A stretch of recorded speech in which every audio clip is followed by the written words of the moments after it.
Eu queria que você abrisse a sua Bíblia no Salmos 37, por favor. Eu vou lendo uma versão aqui, você acompanha na tua, porque é uma versão atualizada. Mas eu quero firmar a palavra dessa noite no versículo 7 do Salmo 37, mas nós vamos ler do 7, do primeiro até ao 11º. Diz assim, que são versos: não se preocupe com os arrogantes, e nem deseje prosperar com os ímpios. Em breve, eles serão como a grama cortada e murcharão como flores ao sol. Faça um seguro com o Eterno e pratique o bem. Aproveite bem o que já é seu. Vou repetir. Aproveite bem o que já é seu. Vou repetir novamente. Aproveite bem o que é seu. Que a verdade seja o seu alimento. Assim você ficará bem perto do Eterno e terá parte no que há de melhor. Abra-se completamente diante do Eterno e não esconda nada dele, e ele fará o que for preciso. Legitimará a tua alma à vista de todos, e como o sol ao meio-dia declarará a sua inocência. No verso 7, aquieta-te diante do Eterno e ponha-se diante dele. Não se incomode com os que estão em ascensão e com os que pisam nos outros para subir. Refreia sua língua e a sua ira. Jogue fora a sua raiva. Esfrie a cabeça. A ansiedade só piora as coisas. Bem, antes que os desonestos venham à bancarrota, os que investem a vida em Deus terão sua recompensa. Antes que você perceba, os ímpios terão sumido. Você encontrará vazio o lugar em que costumava ele estar. Agora, são os simples que tomam conta dele e desfrutarão de uma enorme bonança. Amém? Pode sentar. Vou falar com toda certeza. Essa é a palavra do Deus eterno. E aqueles que creem, digam amém. Queridos, não tem como todos os domingos e todas as nossas reuniões não trazemos uma palavra que nos posicione em Deus. Porque se nós estivermos nas nossas reuniões, e que têm sido inúmeras, não firmarmos a nossa fé em Deus e na sua palavra, e a nossa confiança em saber que podemos descansar no grande eu sou, eu quero dizer para você que nós vamos andar como aqueles que andam ao vento, que não sabem para onde vem, nem de onde vem, nem para onde vai. E com isso, nós entramos na rota do mundo. E a rota do mundo tem sido uma rota de destruição, não na sua pessoalidade, mas na sua geografia. As pessoas não se contentam mais, as pessoas já não se contentam mais em ver as suas vidas sendo destruídas pelas suas escolhas, mas elas querem influenciar você nas escolhas dela, para que também a sua vida seja um respaldo daquilo que está acontecendo na dela. E normalmente, quando nós não queremos mudança, nós não olhamos para aqueles que lograram êxito nas suas escolhas, que ainda que elas sejam desafiadoras, nós olhamos para aqueles que ainda não conquistaram e dissemos assim, mas eu não estou tão ruim assim, que tem alguém pior do que eu. E às vezes nós entramos nessa esfera de comportamento e de posicionamento, que acaba nos deixando no lugar do comodismo. E no lugar do comodismo não é o lugar da confiança. O lugar da confiança é o lugar da entrega. O lugar do comodismo é o lugar onde nós às vezes usamos o discurso de que não tem jeito. E eu quero dizer para você que a possibilidade de Deus agir está exatamente na geografia que não tem jeito. Na geografia da impossibilidade é onde entra a possibilidade de Deus. Porque na geografia da possibilidade, você é uma pessoa suficientemente inteligente para mudar. Ou deveria ser. Só que eu quero deixar bem claro para vocês que, diante desse texto, e principalmente esse versículo 7, onde Davi diz: aquieta-te no Eterno, e ponha toda a sua confiança nele, e não se incomode com aqueles que estão tendo ascensão, e com aqueles que pisam os outros para subir nos seus lugares de conquista. Não entre em momento algum em conflito com isso, porque, na verdade, o nosso maior conflito não está relacionado àquilo que nós ainda não conquistamos.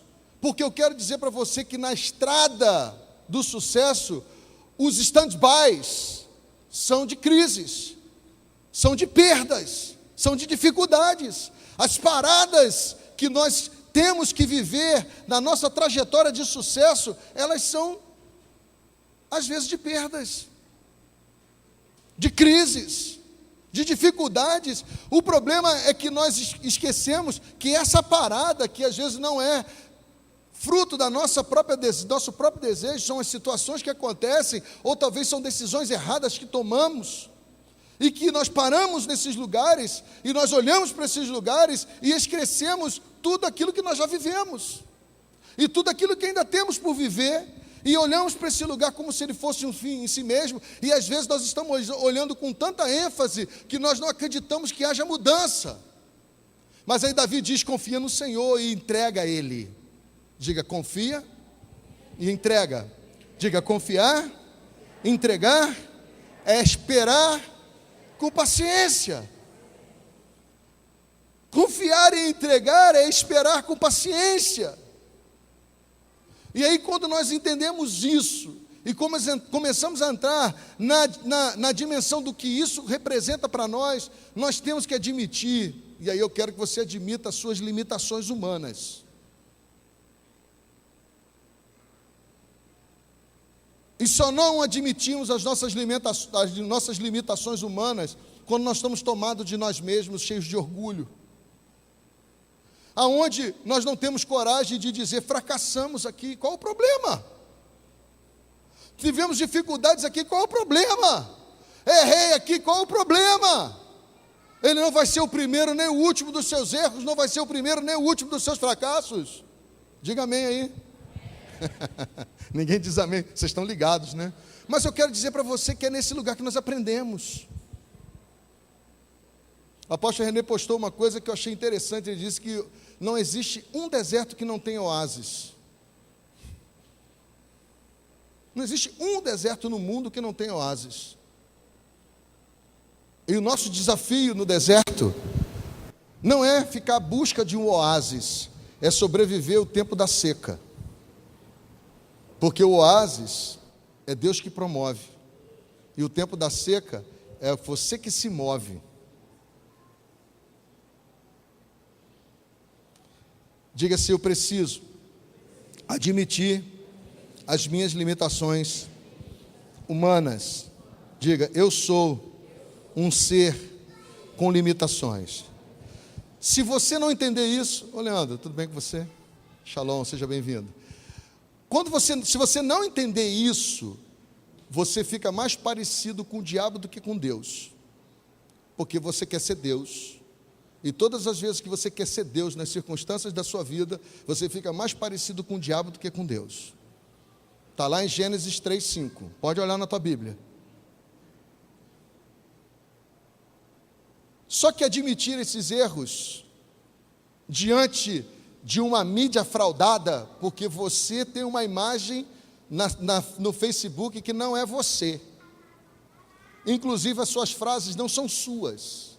E os pensamentos não são seus.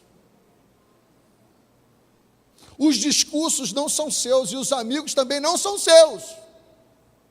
Porque os 5 mil amigos que você tem no seu Facebook são meus amigos também. Eu nem os conheço, nem você, mas eles se tornaram seus amigos virtuais. E você vive um padrão para agradar esses amigos, não sendo você. Isso é que é triste. Essa é uma das coisas mais devastadoras que estão acontecendo nessa geração. As pessoas estão querendo ser o que elas não são. E elas ficam deformadas. Você pode ver que as tribos de moda, você se escandaliza, mas eles se tornam pessoas comuns entre eles. As argolas enormes, os narizes furados com um buraco desse tamanho. Eu já fico preocupado se tem uma meleca caindo no meu nariz, nesse buraquinho. Aí o cara faz um buraco enorme aqui, bota um alargador e fica com um buraco enorme aqui, parecendo uma girafa. Aquele buraco enorme no nariz. Não sei nem como é que limpa aquele troço. Não sei como é que escova uma língua cheia de pínceas. Eu não estou criticando quem tem não, tá? Eu só fico me indagando. Mas sabe por quê? Porque as pessoas não estão conformadas com aquilo que Deus as criou para ser. Elas querem fazer parte de uma trupe, ou querem fazer parte de um grupo, onde elas se tornam diferentes para serem aceitas. E acabam se tornando esquisitas. Tem um monte de gente esquisita por aí, tem ou não tem, gente? Tem ou não tem? Mas tem gente esquisita aqui, que quando começa a usar muito do nosso crentez, nós nos tornamos pessoas esquisitas e não conseguimos olhar as nossas dificuldades como divinas. As suas dificuldades são divinas.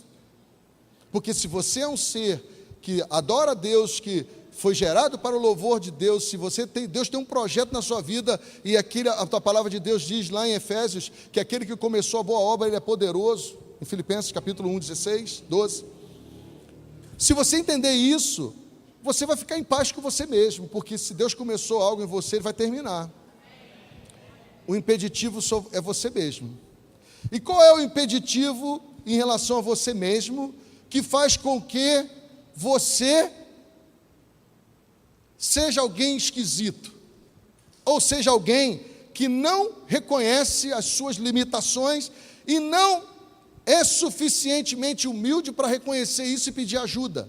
Porque uma das coisas que você precisa saber, que vão promover mudanças na tua vida, é uma decisão e uma mentoria nessa decisão. É o que faz a diferença. Eu decidi ser um homem de Deus, eu vou me colar com quem é de Deus e vou ser mentoreado por quem é de Deus. Porque se alguém quer ser jogador de futebol aqui, ele tem que se mover para um lugar onde tem pessoas que jogam futebol e que mentoriem ele naquela ação e naquele desejo que ele tem, verdade ou não é? E geralmente eles procuram modelos que são modelos de exemplo, de disciplina, de caráter, de dedicação, de empenho e de talento. Alguns até se acomodam do lado de alguns que têm talento. E esse talento, às vezes, ele mascara um perfil de caráter que precisa ser moldado. E aí o talento entra em crise. E quando o talento entra em crise, aparece o caráter. E assim somos nós. Como homens, filhos de Deus, e mulheres, filhas de Deus. Nós temos situações nas nossas vidas que vão denunciar o nosso caráter. E esse tempo de reforma é exatamente o tempo onde nós vamos ser denunciados por nós mesmos. Porque agora nós vamos saber quem é de Deus e quem não é de Deus. Quem acredita, não só intelectualmente, naquilo que diz a respeito do amor e do cuidado de Deus, mas aqueles que creem emocionalmente. Sabe aquela coisa que você diz assim, eu sei que Deus, Ele é o meu provedor. E quando você está na sua maior necessidade, a sua alma diz assim, epa, se aquieta aí, porque Ele é o provedor. Olha a mente dizendo para a sua alma que, coloca os sentimentos em ordem aí. Se aquieta, confie, ande, como diz Davi, pacientemente esperando no Senhor. Diga amém. Diga amém aí. Mas eu quero dizer para você, aceitar a nossa humanidade intelectualmente não define a nossa vida emocional. E eu quero dizer que a igreja está vivendo isso, nós estamos vivendo isso em família, a sociedade está vivendo isso, ela está confusa nas suas emoções, porque o seu intelecto está cheio de informações distorcidas de valores. E nós precisamos entrar no lugar de confiança em Deus. E nesse lugar de confiança em Deus, não tem como nós agirmos para que Deus faça. Eu quero dizer uma coisa para você definir na tua cabeça: não tem nada que você possa fazer para Deus que faça com que Ele ame mais você. Como também não tem nada que você deixe de fazer para Deus que faça com que Ele deixe de amar você. Ele te ama. Amém? Só que nós vivemos a resposta daquilo que confiamos ou não. E toda relação, para ter qualidade de êxito nas suas conquistas, precisa ter, acima de tudo, confiança. Se não houver confiança na sua relação com Deus, eu quero dizer para você que você está com todo o seu futuro comprometido, inclusive o eterno. Porque se você não confia que Deus, nas suas situações de impossibilidades, Ele não vem agir quando você entra nesse lugar de descanso, como Davi diz: espera, mas não espera com aflição de alma, não espera fazendo o seu jeitinho, não, espera pacientemente no Senhor, porque Ele vai cuidar de você. E esperar pacientemente no Senhor, queridos, é em relação àquilo que você não pode fazer. E aquilo que você não pode fazer se chama milagre. E milagre, ele só anda no campo da impossibilidade. Milagre não anda no campo das coisas possíveis. E quando nós começamos a entender isso, e aceitar emocionalmente e intelectualmente, nós começamos a nos render.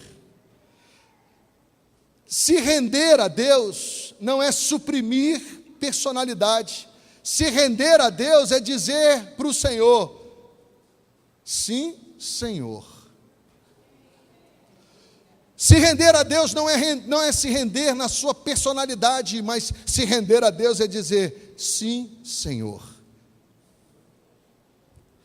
E dizer sim, Senhor, significa se render a Deus no tempo da sua maior crise.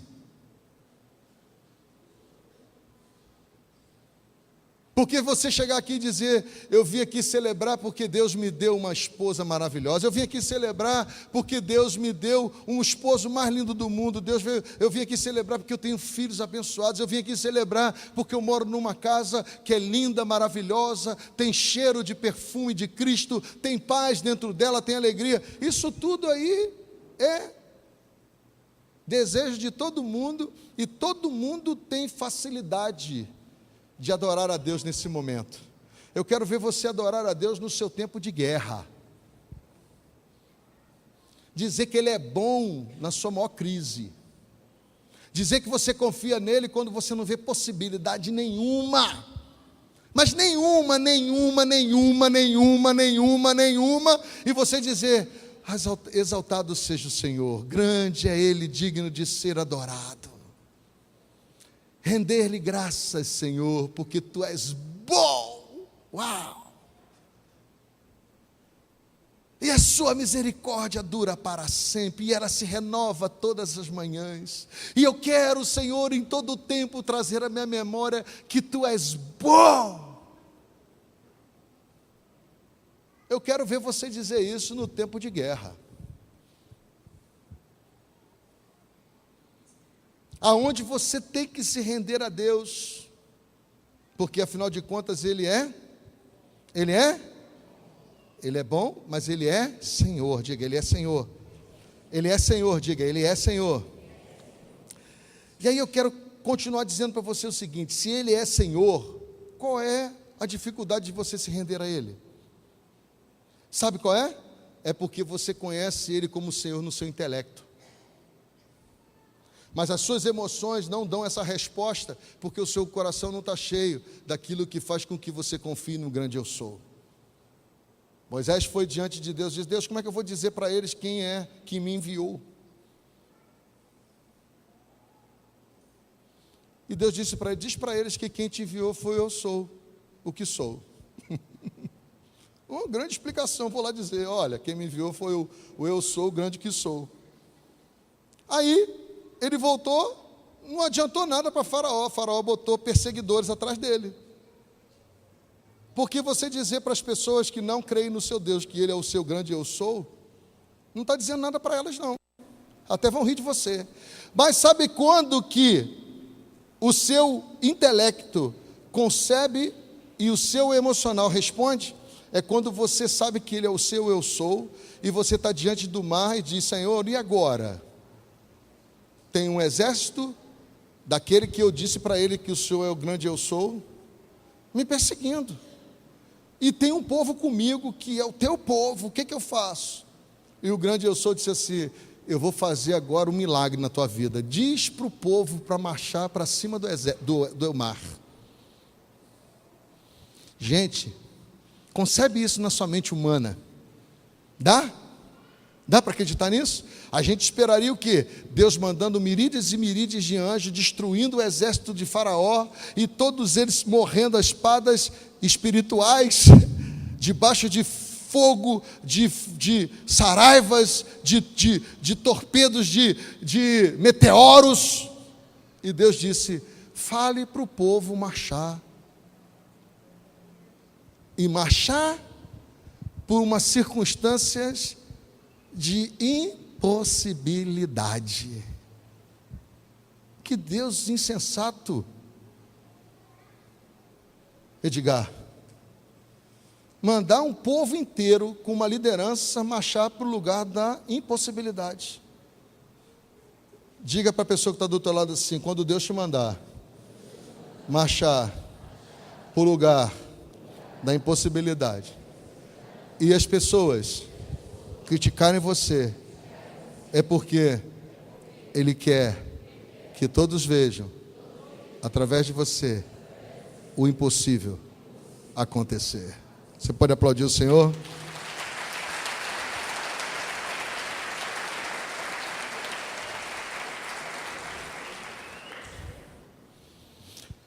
E aí eu quero dizer para você: pessoas entregues a Deus, diga-se, pessoas entregues a Deus, são exatamente as pessoas que Deus irá usar. E essa é a melhor forma de vivermos nesse tempo, pessoas entregues a Deus. Se nós nos movermos na terra, nesse momento de grandes desafios, sendo homens e mulheres de Deus, confiando plenamente neles, esperando pacientemente nele, talvez você fique diante de uma situação que seja um grande exército atrás e um mar da impossibilidade na frente. E Deus vai dizer para você: marche. E você vai marchar confiadamente, pacientemente, acreditando nesse Deus que é poderoso, e o mar vai se abrir. E você vai começar a ver que na sua limitação humana, aonde você se despoja de todo orgulho, altivez e soberba, e você se coloca debaixo da mão potente de Deus com humildade, e se abate nela, Deus vai te exaltar no tempo da sua maior crise. Poucas pessoas acreditaram, mas eu quero dizer para você que Deus vai te exaltar no tempo da sua maior crise. Está todo mundo em crise, hein? Meu Deus. Está todo mundo na sua crise. Mas eu quero continuar dizendo para o seguinte para você: você sabe quando é que você espera pacientemente em Deus e confia nele? Sabe? Quando você fica protegido das críticas e dos elogios. Você só vai confiar em Deus se você se proteger das críticas e dos elogios, porque as críticas, elas podem frustrar um grande projeto seu, e o elogio pode fazer você ficar no lugar que não é teu. A crítica, ela pode frustrar você, Taqueda, de uma forma que você talvez demore a reagir, mas o elogio pode fazer você se achar aquilo que você não é. E normalmente, nós não somos elogiados por pessoas tão sinceras. Às vezes a crítica é de uma pessoa muito sincera, mas os elogios normalmente não são de pessoas muito sinceras.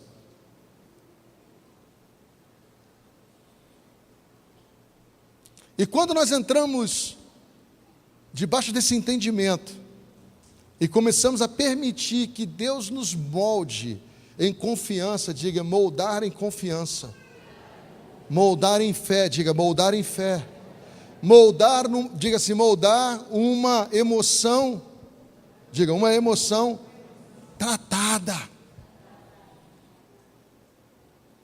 Porque eu não sei se você sabe, mas um decreto da sua boca, ele pode construir ou destruir qualquer coisa. E às vezes nós falamos, eu estava ouvindo o presbítero Cláudio, ele disse uma coisa interessante. Ele disse assim: quando você estiver irritado, não decida nada. Porque quando você está muito ofegante, o seu cérebro recebe pouca oxigenação. E quando você recebe pouca oxigenação, você pensa de forma confusa. E você acaba tomando decisões que você vai se arrepender por resto da vida. Então, respire fundo. Diga aí, respire fundo. Aperte o cinto, que o piloto... Respire fundo, aperte o cinto, porque o piloto sumiu. Glória a Deus, porque a nossa confiança não está no piloto, mas está naquele que é o Senhor do avião. Você entendeu? Diga assim: pessoas entregues a Deus são as pessoas que verdadeiramente serão usadas por Deus. Quantos aqui querem ser entregues a Deus? Quantos aqui são entregues a Deus? Então se prepare, porque Deus vai te usar. Se prepare, porque Deus vai te usar. Agora, eu vou falar uma coisa que vai definir a nossa conversa dessa noite.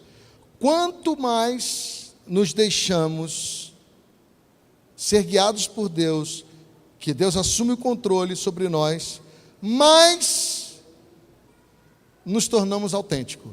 Vou repetir: quanto mais deixamos Deus assumir o controle, quanto mais deixamos Deus ser Senhor sobre nossas vidas, mais autênticos nós somos. Mas somos nós mesmos, porque nós não vamos fazer nada que seja aquilo que desagrade aquele que nós temos que dizer sim, Senhor. E aí, quando nós dissemos a Deus sim, Senhor, nós estamos aptos a dizer não para muita coisa e sim para muita coisa. Quando nós estamos dizendo sim, Senhor, nós estamos na disposição de nos rendermos àquele que pode nos levantar do monturo, muito mais do que aquele que faz o elogio fraudado. Quando nós dizemos sim, Senhor, nós estamos dizendo: o domínio da nossa vida, o senhorio da nossa vida está nas tuas mãos, muito mais do que nas circunstâncias. E aí, nós começamos a ser autênticos. Nós choramos o choro que temos que chorar, damos o grito que temos que dar, abraçamos na dimensão de entender que precisamos daquele abraço. Uma das coisas melhores é quando você abraça alguém que sabe que está precisando daquele abraço teu, e você recebe o abraço de alguém que sabe que você está precisando desse abraço. Uau, que terapia!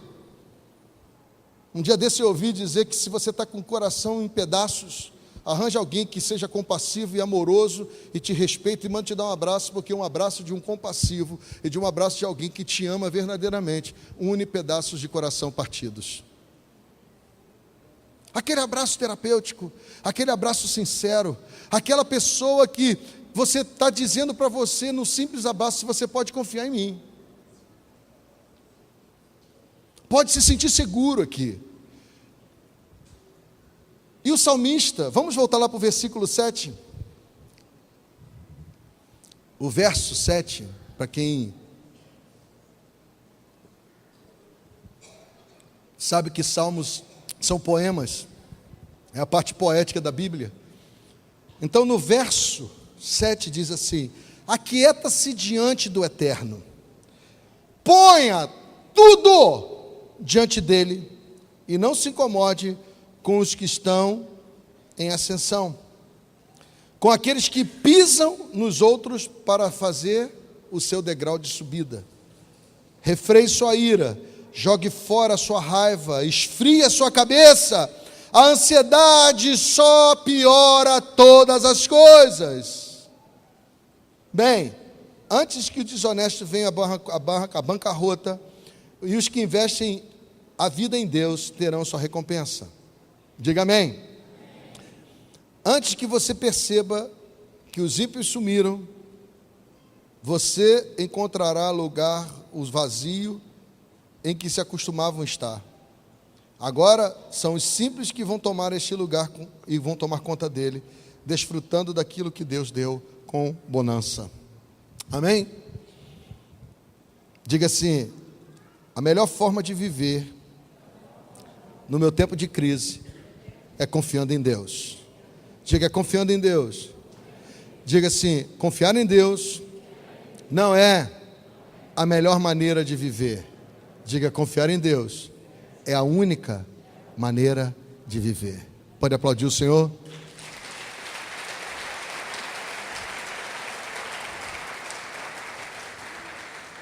E aí eu vou te dizer o que você vai ter que fazer nessa noite. Primeiro, você vai ter que entregar o seu passado a Deus.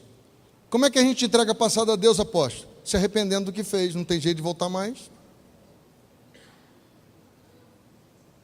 Ah, mas eu não posso. Hoje de manhã eu preguei no café em Saquarema e foi uma terapia de casais. Porque eu falei sobre mudança de mente, falei sobre atitude e falei que todo mundo tem um ledo engano de achar que foi a morte de Jesus na cruz que nos possibilitou vida eterna, e não é verdade. A morte de Jesus na cruz foi a consumação da vida eterna, mas a porta de possibilidade da vida eterna foi quando Jesus disse na cruz: Pai, perdoa-lhes porque não sabem o que fazem. Esse foi o protocolo de acesso. A consumação foi a morte, mas o protocolo de acesso, porque se Jesus morre sem dizer isso, estava todos nós lascados. Ele tinha jogado o sangue de inocente em vão fora. Mas quando ele disse, perdoa-lo porque não sabem o que fazem, o protocolo de acesso foi liberado. A chave de uma vida próspera foi ativada.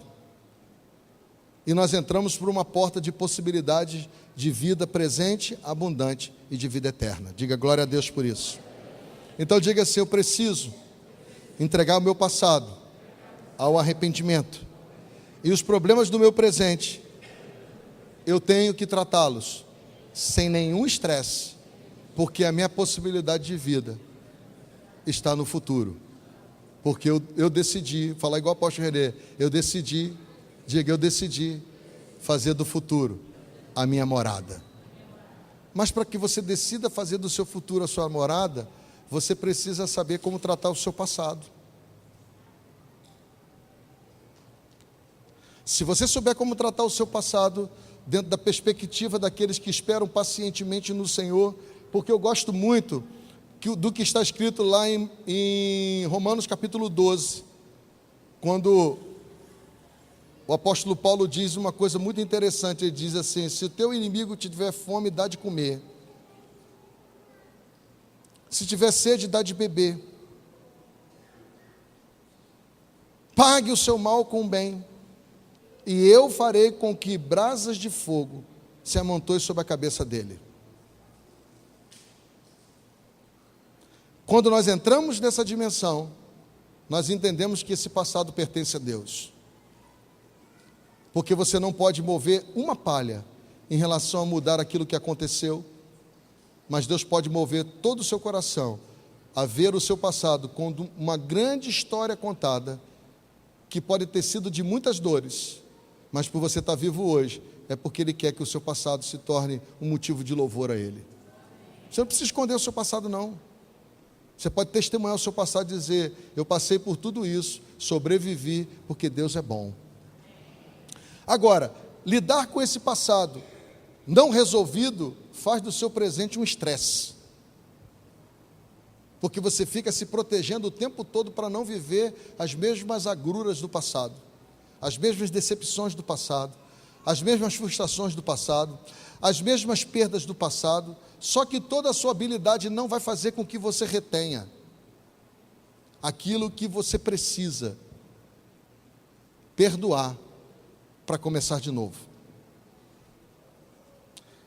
Mas eu termino dizendo para você uma coisa, que o sonho de Deus, diga, o sonho de Deus para a minha vida é me suprir de todas, diga, de todas as minhas necessidades. Mas Deus só vai suprir as suas necessidades que você colocar diante dEle. Quem aqui é pai? Eu sou pai. Meus filhos hoje fizeram 31 anos de idade. Eles são meninos independentes, trabalham, têm os recursos deles. Eu sei das necessidades deles em algumas vezes, e outras vezes eu não sei da necessidade deles.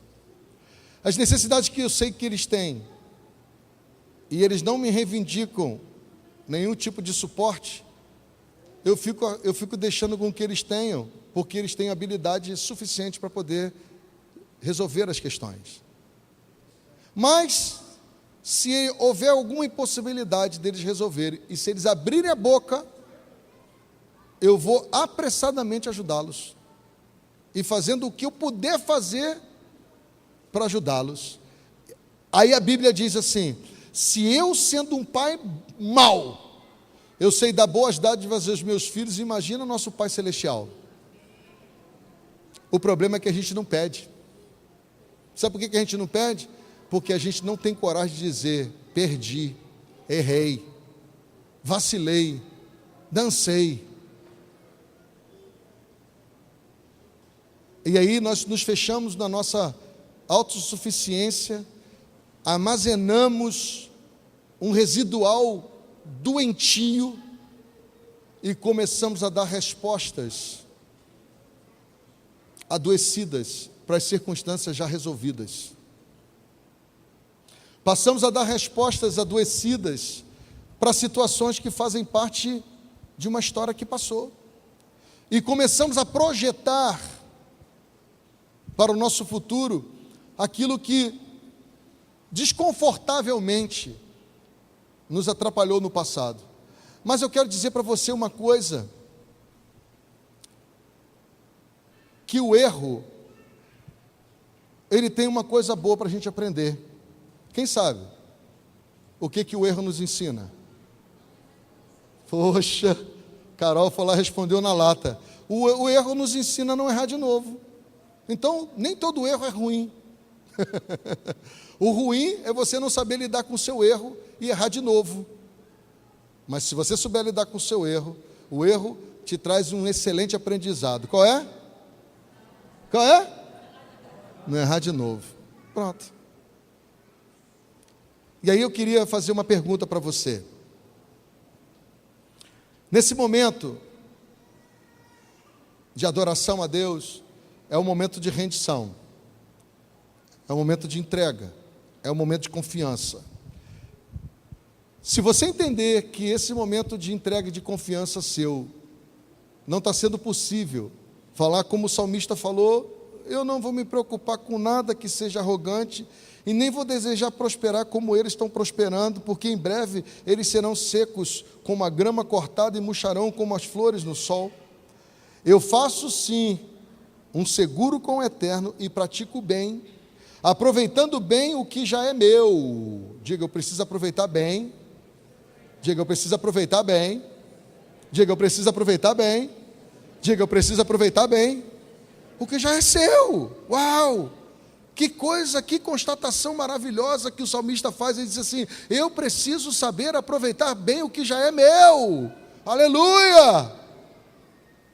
Sabe aquela história, Betânia, que a pessoa tem uma casinha que não tinha janela, não tinha porta, não tinha teto, não tinha nada. Aí vem uma enchente, aí arranca essa casinha que não tinha teto, não tinha porta, não tinha janela, não tinha nada. Aí a pessoa diz assim, porque quando você pergunta a ela o que ela tem, ela diz: eu não tenho nada, não tenho nada. Mas quando perde a casa, diz: eu perdi tudo. Já reparou isso? Porque ela sabia que aquilo era dela, ainda que não tivesse o valor que comumente nós achamos que as coisas têm que ter. E às vezes o que tem valor para você não tem valor nenhum para mim. E o que tem valor para mim não tem nenhum valor para você. E por que estamos entrando nesse lugar de conflito? Sabe por quê? Porque nós não sabemos lidar com a realidade de quem é Senhor sobre nossas vidas. Tem uma parte do meu rosto que eu não gosto. Eu já dei uma reclamada assim, tipo: podia ter isso aqui diferente, né? Mas eu descobri que foi Deus que me fez assim. Ele moldou assim, e eu vou ficar satisfeito assim. Se você tem alguma parte do teu corpo que você não está satisfeito e você quer dar uma remodelada, pode dar também. Mas a partir do momento que você entende que você foi criado por Deus, e seu jeitinho aí, com a orelhinha, com o narizinho, com a boquinha, com com o cabelinho, com o rostinho, com a forma sua, com o seu olho. Esse é o seu jeito, foi o jeito que Deus te criou. Amém? Amém? E aí, quando a gente está satisfeito com isso, ou a gente entende que nós somos resultado da mão maravilhosa de Deus, nós conseguimos nos render e saber que Ele é Senhor. Amém? Amém? Eu queria fazer um apelo a você nessa noite. Tem alguma coisa que você precisa hoje confiar em Deus em relação ao seu passado? Tem alguma coisa que você hoje tem na sua agenda para resolver amanhã, que é tão desafiadora, que você precisa confiar em Deus? Tem alguma coisa que aponta para o seu futuro, e que você vê um campo de impossibilidade tão grande, você precisa confiar em Deus? Eu quero dizer para você que você está diante de um texto tão maravilhoso da palavra de Deus, tão maravilhoso, que eu vou repetir ele para você. Deus diz assim: entregue-se ao Senhor e espere pacientemente por Ele e nele. Uau! Que alívio! Que alívio! Mas espere. Mas não se mova. Não, mas espere. Paciência opera fé. Fé é o que agrada Deus. Deus, agradado por você, ou em você, por causa da sua fé, Ele te recompensa. Diga assim: paciência exercita a minha fé. Fé é a única coisa que eu posso me mover em direção a Deus, que o agrada. E agradando a Ele, sabendo que Ele é Senhor, eu tenho da parte dele todo, diga todo cuidado. Amém? Você pode ficar de pé?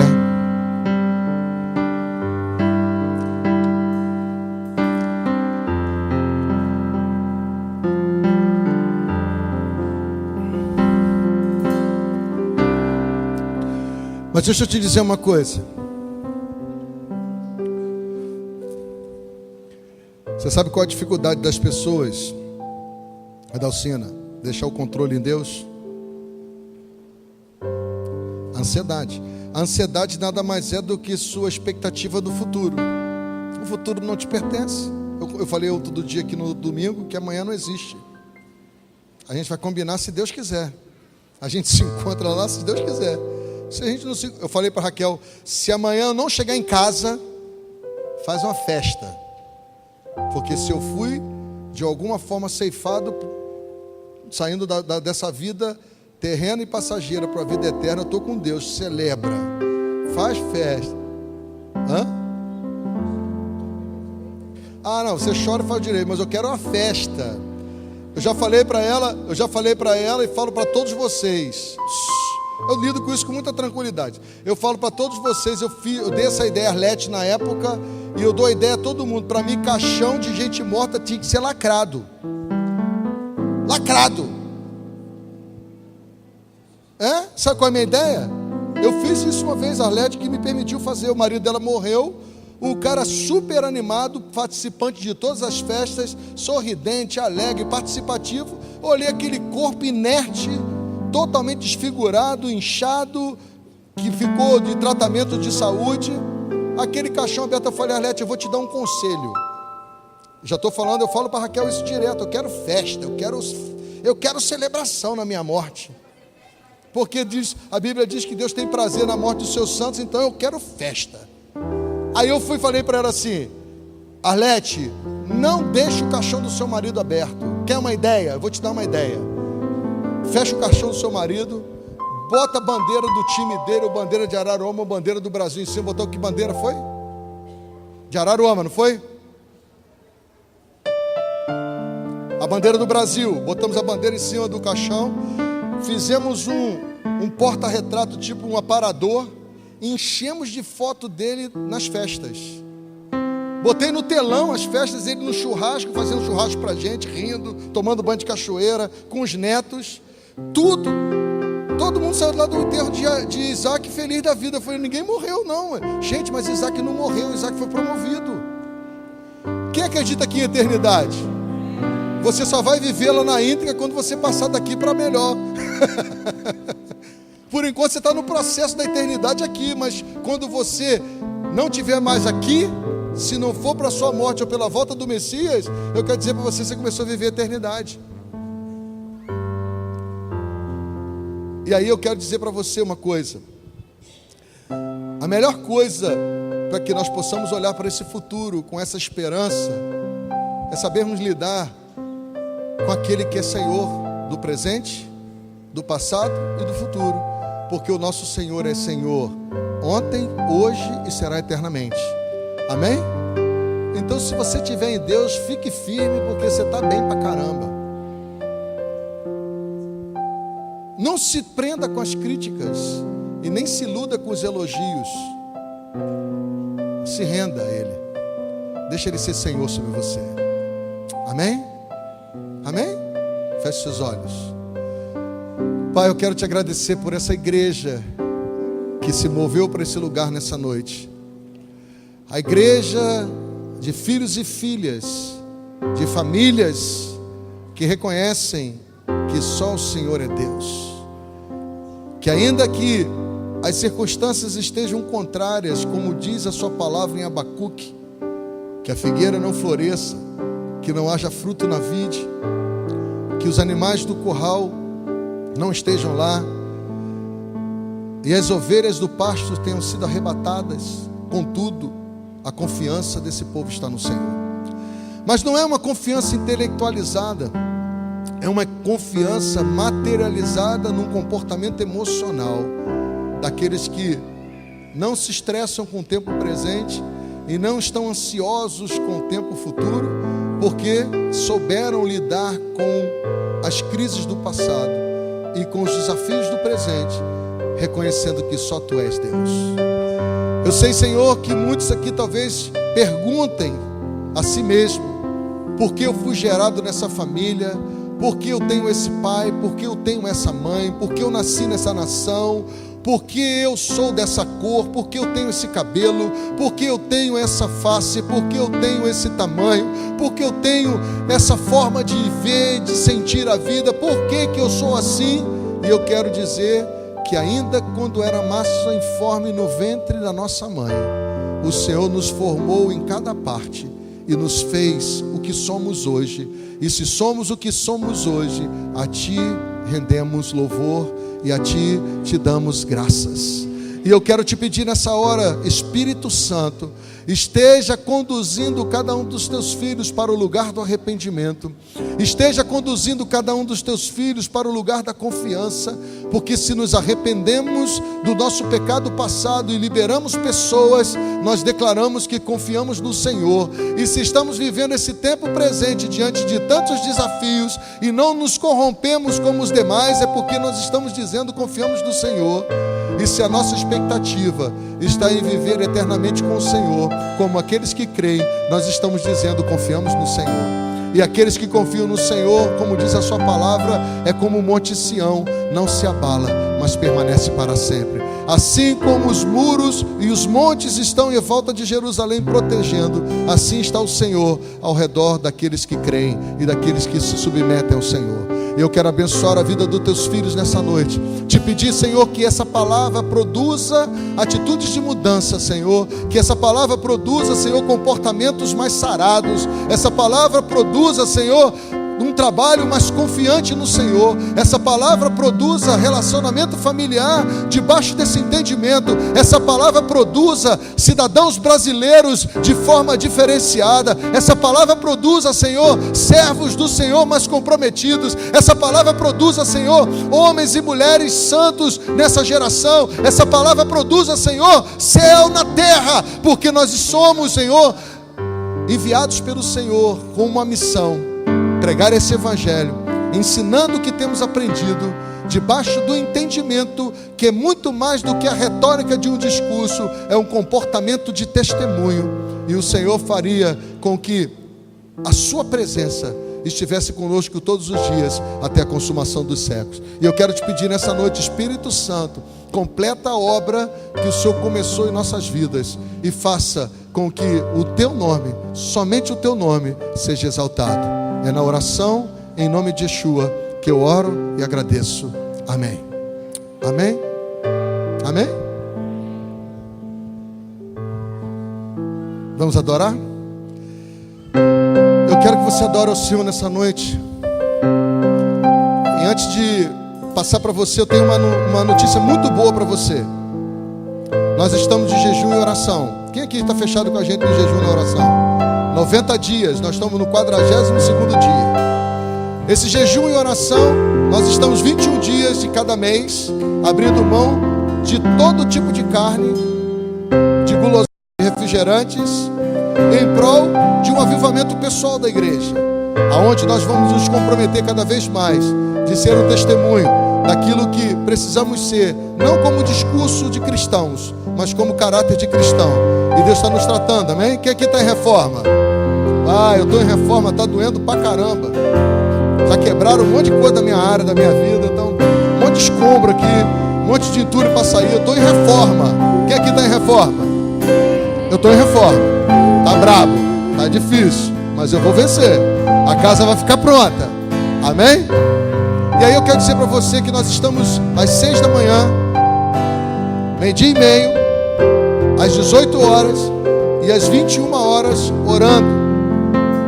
E esse período de oração vai estar a cargo dos pastores Sandro e Jaqueline, com uma equipe de mais 2 casais de discípulos essa semana, porque nós acabamos a agenda da semana das primeiras semanas.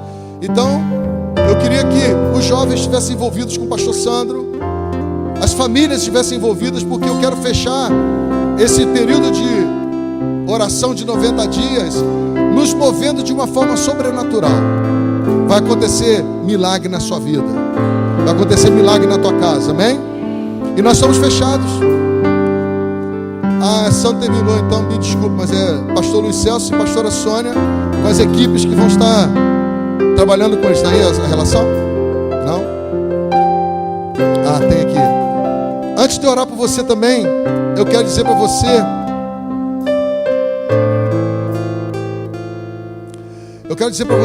antes de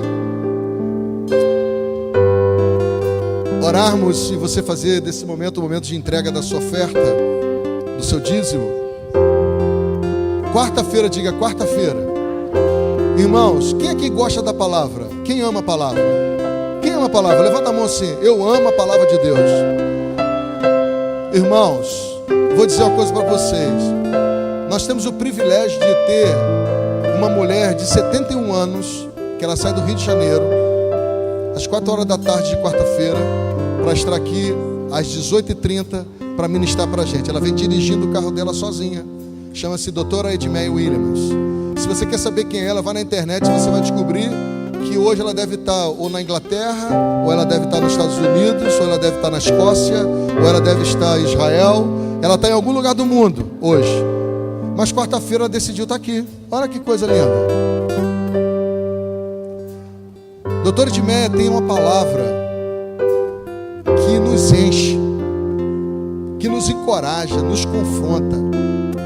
Eu queria te pedir, mobilize pessoas para estarem aqui, pessoas que amam a palavra, e você vai ser poderosamente enriquecido, porque se cremos que a palavra de Deus para nós é luz, eu quero dizer para você que quando a irmã de Meia prega, ela vira holofote, porque é uma palavra de consistência, de sabedoria, de inteligência e de muito conhecimento.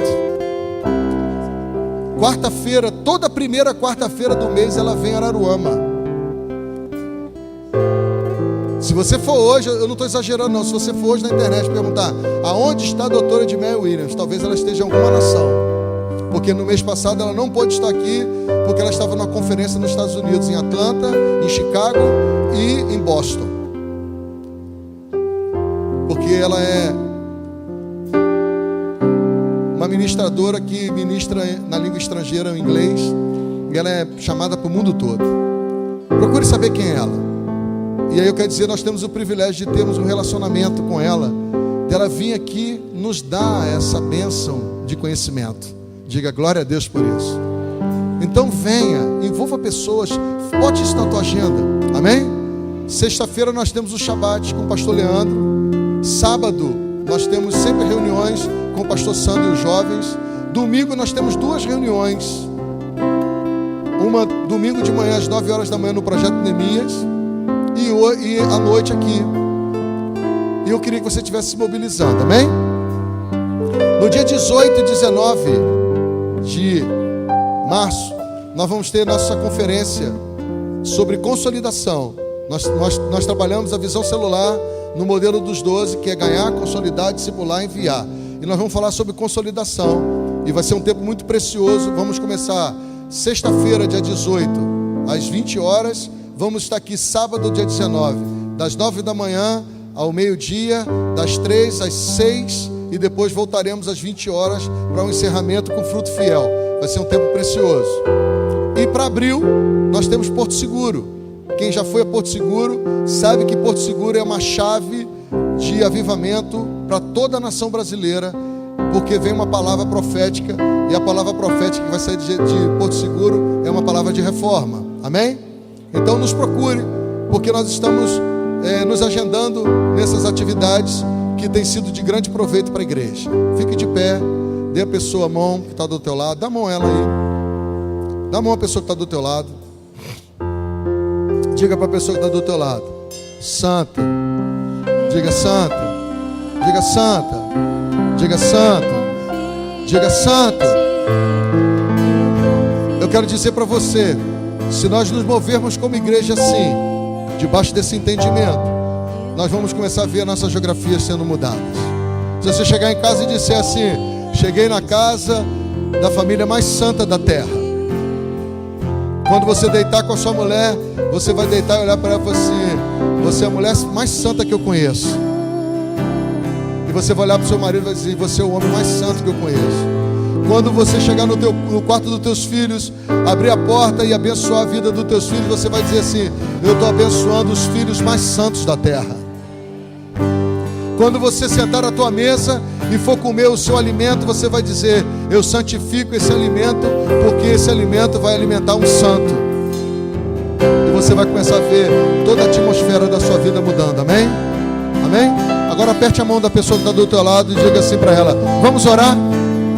Diga: vamos orar. E eu queria que você fizesse uma oração com essa pessoa.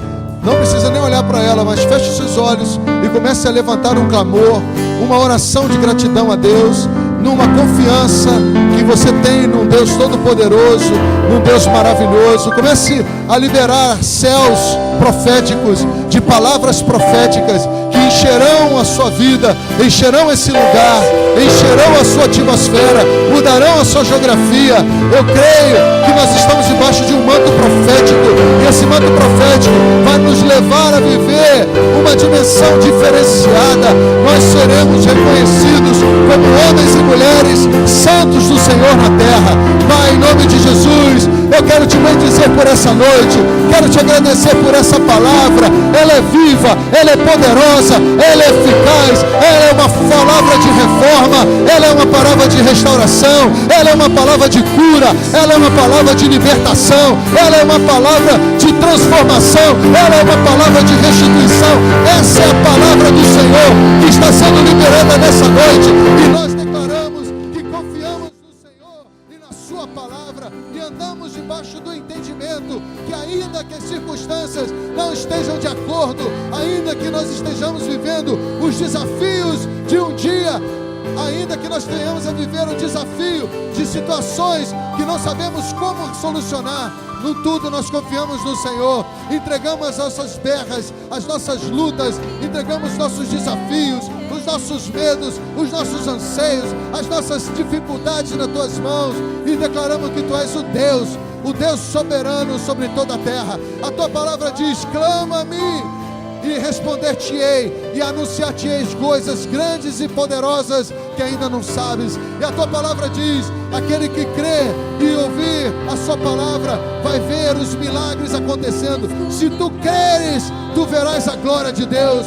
E eu creio, Senhor, que nós entramos na nossa geografia de milagres, a geografia da impossibilidade, das dificuldades, das crises, dos medos. Nós declaramos que nessa geografia nós precisamos do Senhor e nos rendemos totalmente ao teu senhorio, e declaramos: se agir o Senhor, ninguém pode impedir. Agindo o Senhor, ninguém pode impedir. Agindo o Senhor, ninguém pode impedir. E nós tomamos, Senhor, posse nessa noite de toda a conquista que o Senhor tem nos dado em Cristo Jesus e para a glória de Cristo Jesus. Amém? Você crê nisso? Crê? Então dê um aplauso ao Senhor. Dê um grito de júbilo. Isso, diga. Eu confio.